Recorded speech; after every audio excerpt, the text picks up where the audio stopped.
When you're stuck at home, well, you're not alone. It's Grey Midbest Friends, Grey Midbest Friends. Ah, wee. Welcome to the fourth installment of Grey Midbest Friends. I'm your host, Tyler McClure, and with me is my co-host, Brian David Smith. And you may notice that we're dressed a little more formal today, and that's because we're here with Steve Fader, and this is our interpretation of what people in finance dress like. Steve, welcome to the show. Tyler and Brian, thanks for having me. It's great to be here, and I'm dressed like a creative, so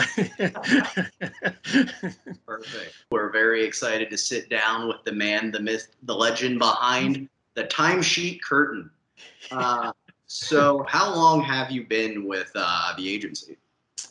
It's been 36 years. Do you have a favorite year? Like, was year 5 better than year 16?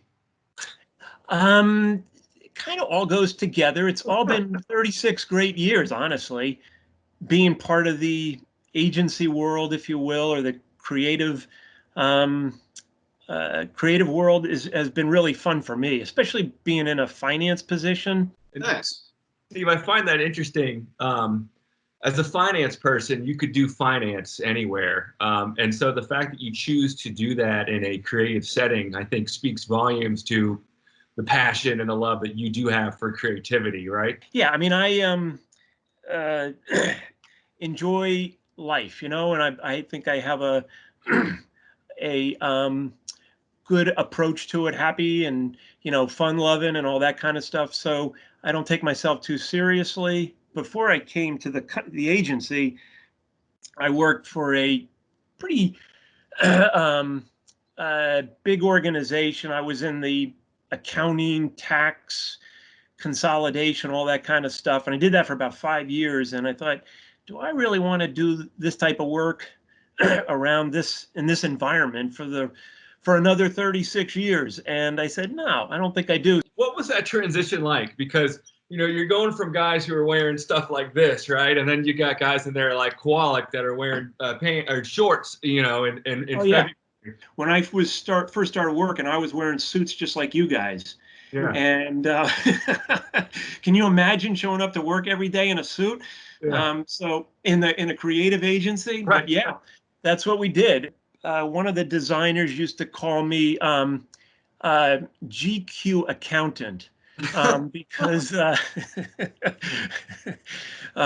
because of my trying to get a little flashy with my dressing, but still maintain the image and all that kind of stuff. So finally I got into jeans, and once in a while, nowadays I sometimes don't even have a collar on my shirt. So it's pretty crazy. Yeah. How many more years, if you weren't retiring, would it take to be like sweatpants? Would that ever be a... No. Okay. I'm not going there. All right.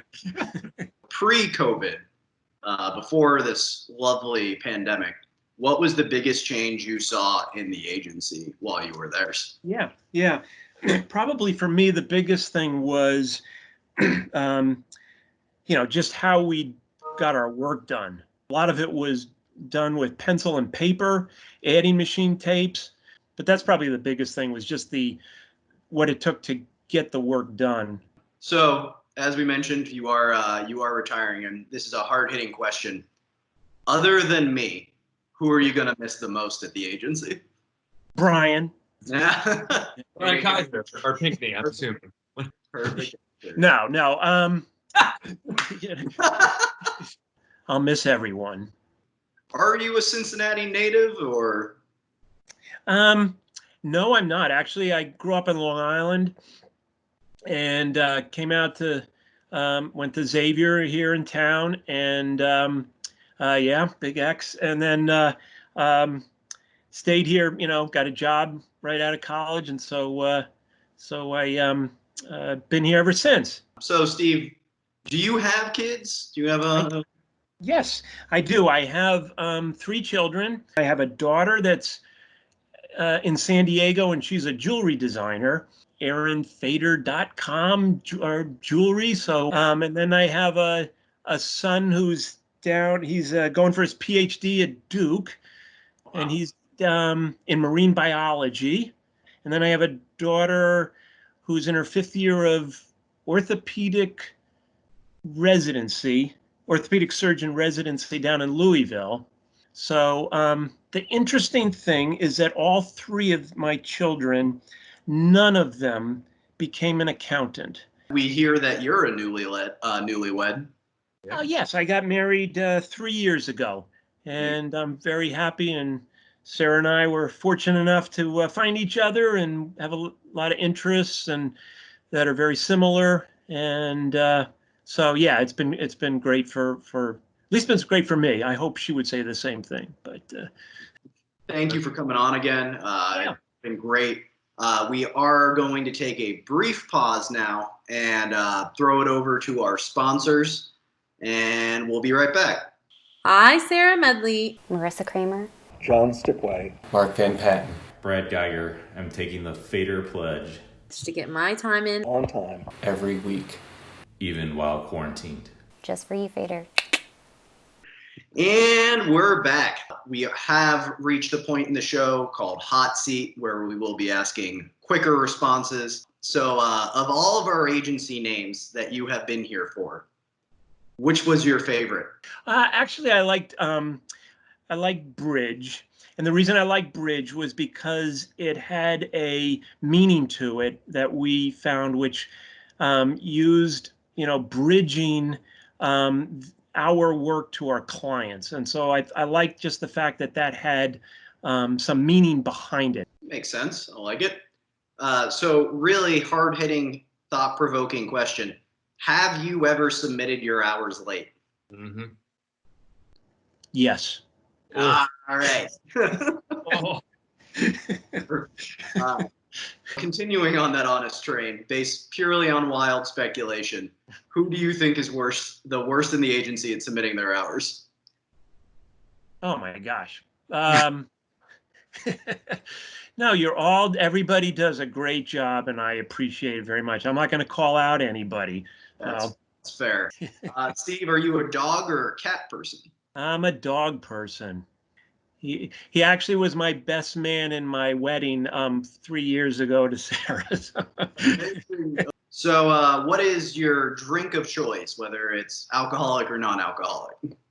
Oh, I always enjoy a beer. I mean, that's probably my choice beverage, if you will. What's your favorite sport to watch? Oh, college basketball, without a doubt. Yeah. It's a perfect question. We know the answer, Tyler. I don't know why we're asking this. Xavier or UC? I'm a bit partial to Xavier. But, yeah. Here's one. Rangers or Islanders?